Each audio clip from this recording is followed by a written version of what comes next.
The purpose of this lesson is not how to operate the software. In this video, I want to talk about basic editing principles and an overview of what all software kind of looks like and how they operate.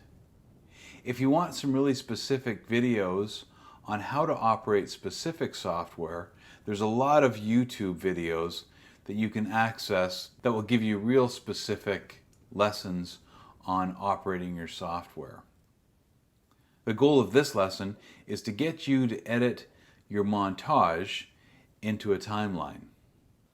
I'm demonstrating using LumaFusion, software that I purchased specifically for all of these GIL videos, and as you can see what the timeline looks like in all of my videos that I've been working on. This software costs $40 Canadian.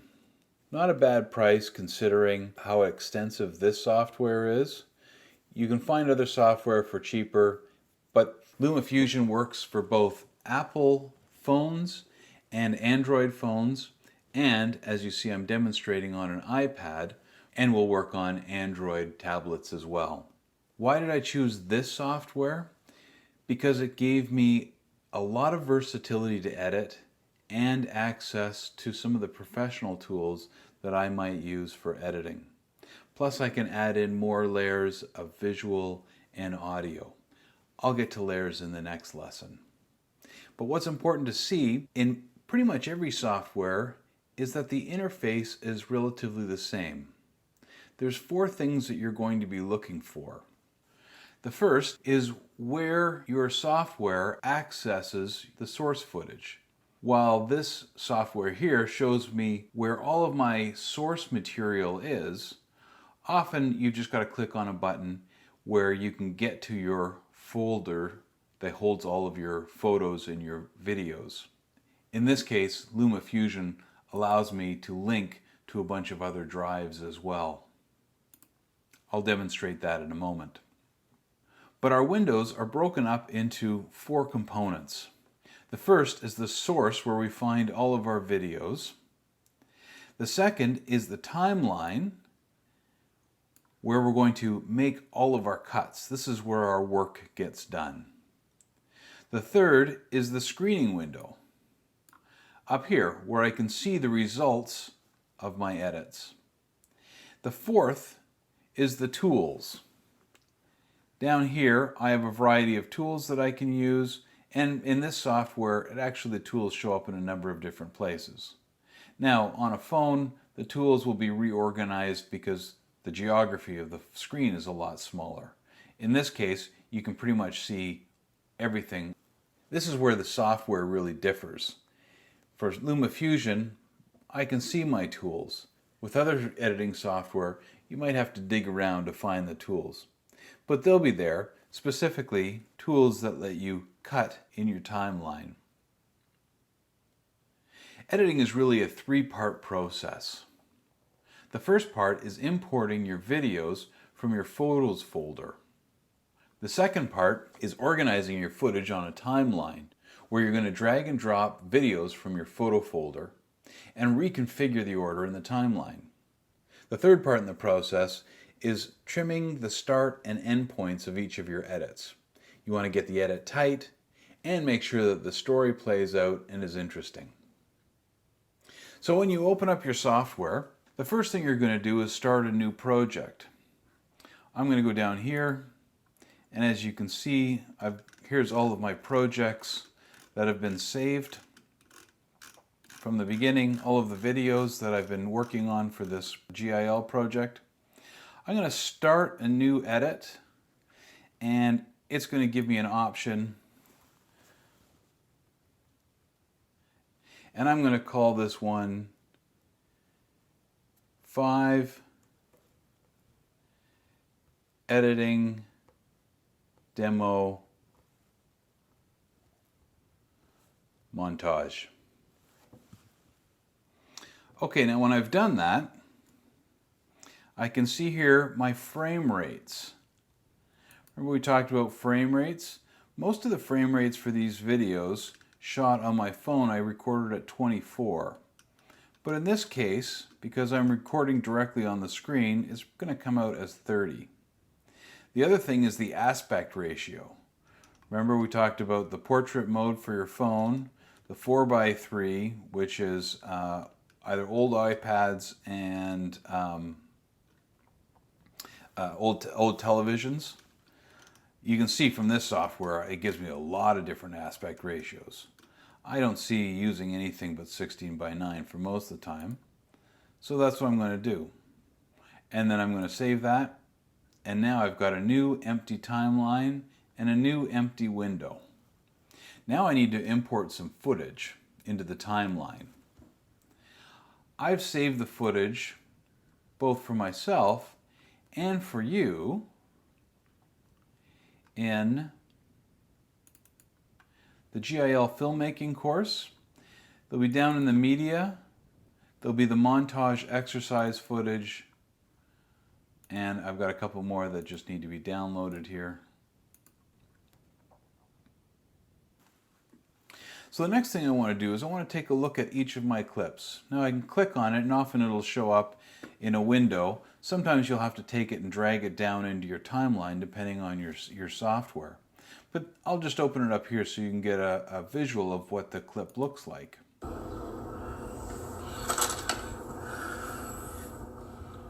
It's a little loud there. I'll just turn the volume right down. So it's a shot of the railway tracks, a close-up shot of a railway track. The next clip is going to be a longer clip. What I'm going to do, just for the sake of time, I'm going to take each of these clips and I'm just going to take and drag them down into my timeline. Now I can take and shrink down my timeline. All software can kind of do that. I'll just take each of the clips and throw them one after the next. And we can see what they look like.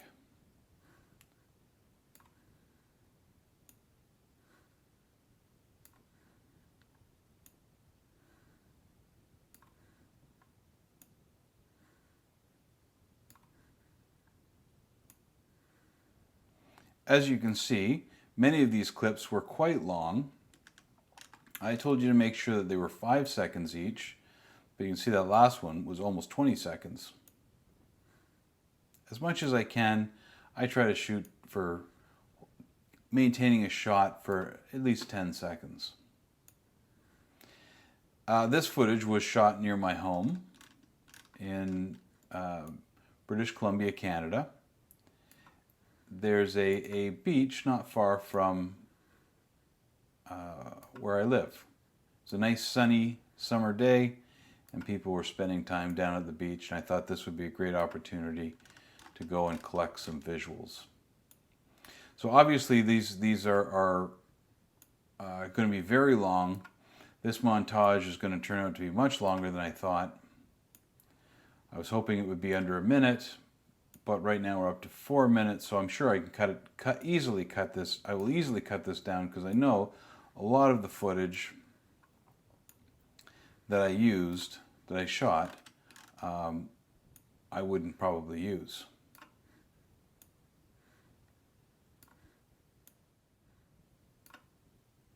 There we go. Now you can see as we look through this, I zoomed in an awful lot, and the camera lens on my Android phone isn't great, so it's quite a blurry shot. It's not a great looking quality shot, unlike this one, which is much more crisp.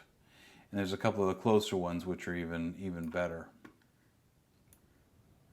So I've started my project. I've accessed all of my footage from my photo folder. I've imported it down into my timeline. I think I can, there we go. And I can see that my timeline goes all the way to 6 minutes. So the next thing I want to do is take a look at my order, and this might be a bit too much of an order, and I can zoom through it this way rather than watching it all. Obviously I'm going to not use a lot of it. And I might want to change the order of some shots. So once I've taken a look at all my footage, I know I'm going to want to change the order. For instance, this shot here should come somewhere up here. and I'd like to drop it somewhere down into here. So if I start with that shot and then go to the other shots, that might be more interesting. So the next thing you'll do is reorder your shots. Import your shots, order your shots, and reorder them for what you want. Then what we're going to do is we're going to zoom in and trim the head and the tail of each of these shots.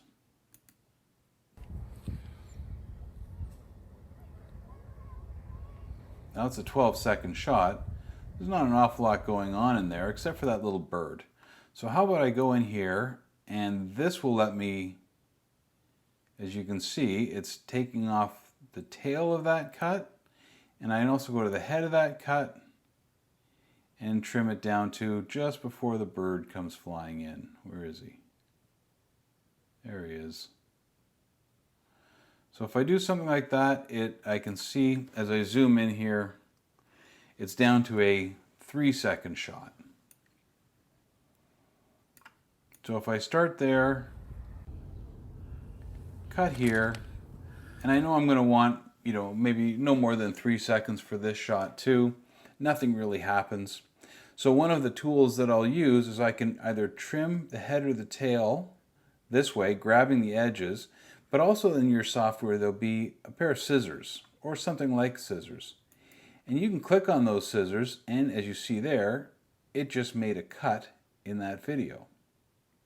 Now I can go and I can highlight this other one, the rest of that clip, and rather than trimming it back, I can just delete it. And then, as you saw, everything came zooming back. Another thing that all software will have is an undo button. So if you want to undo it and fix it, you can. But I was happy with that. So then I'll go in and, again, it's another shot where not too much happens. Oh, I see a little truck going there. So how about I cut that one too? Cut that there, and as you'll see, you can get going quite fast on these. Do I need this shot at all? Well, it's interesting to be taking us the other direction.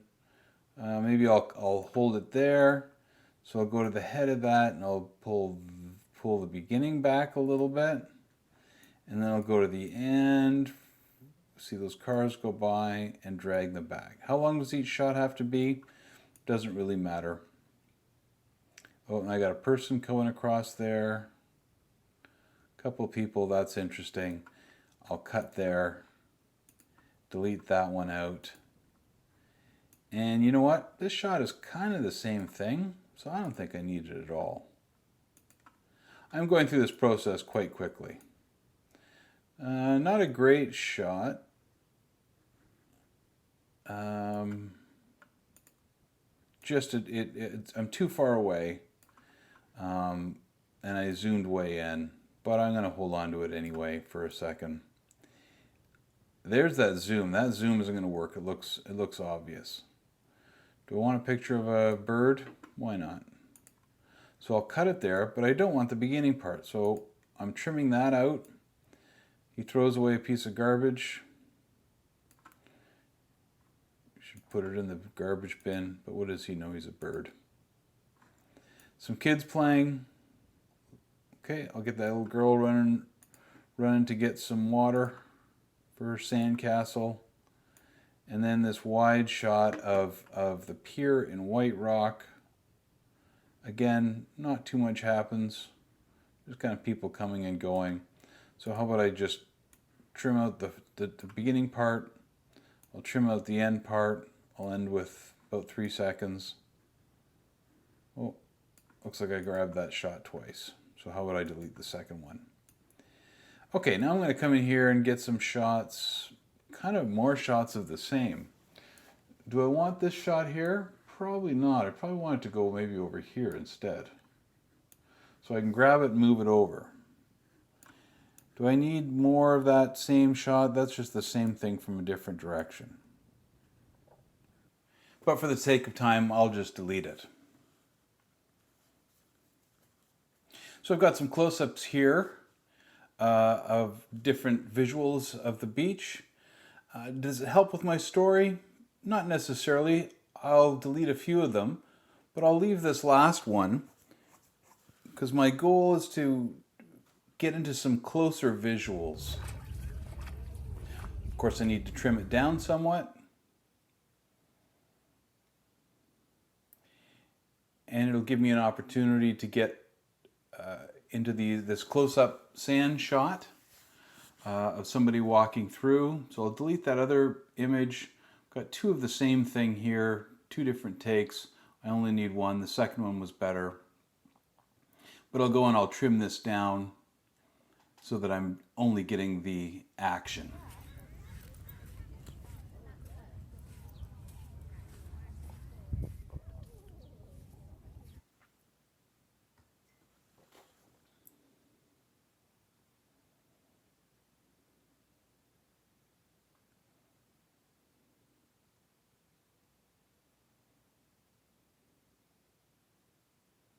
Another shot that's redundant from previous ones.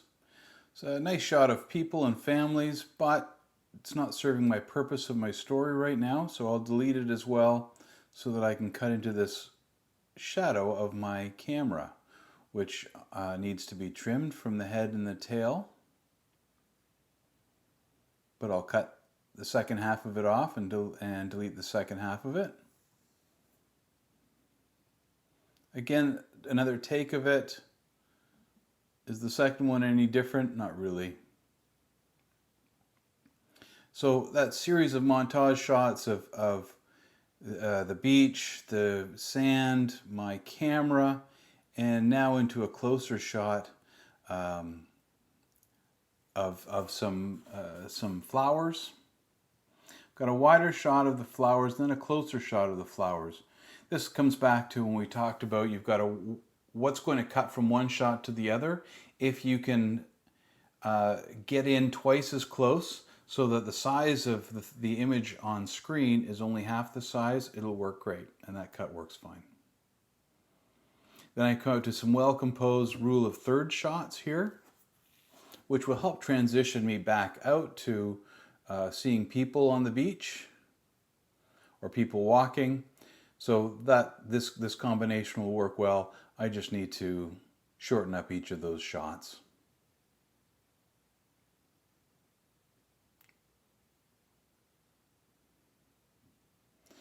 This is a long shot. It's going to cut really well with the next shot right there because the woman is exiting camera right and then re-entering camera left, which makes it for really good continuity.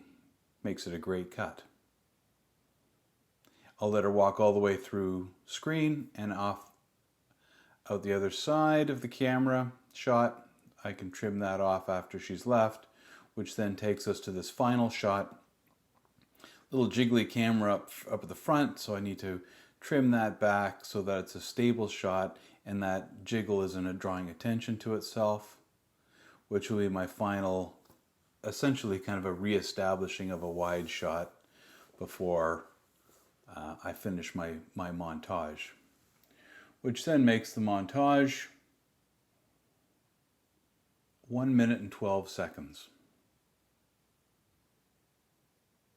So let's take a look at it from the beginning.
And there's my montage. You're welcome to use this footage, but I encourage you to use footage of your own. The more you do this, the more you experiment with it, the better you get at it. So let me reiterate the process for you as you build your montage. Remember, we're going to start with a project. Make sure it's in the same aspect ratio that your camera shot, probably 16:9. You're going to import your footage. Certainly make sure that your footage is accessible in your photo folder. Then you're going to import that footage and lay it out on the timeline based on what you think the natural order should be. Take a look at what you have and decide if you need to reorder some clips to help with the juxtaposition from one shot to the next. Then trim the clips, either trim them back from the head and the tail of each shot, or cut them in the middle and delete the unnecessary content. Next, we're going to talk about doing the same kind of thing, but adding layers as we edit your footage from how to change a light bulb.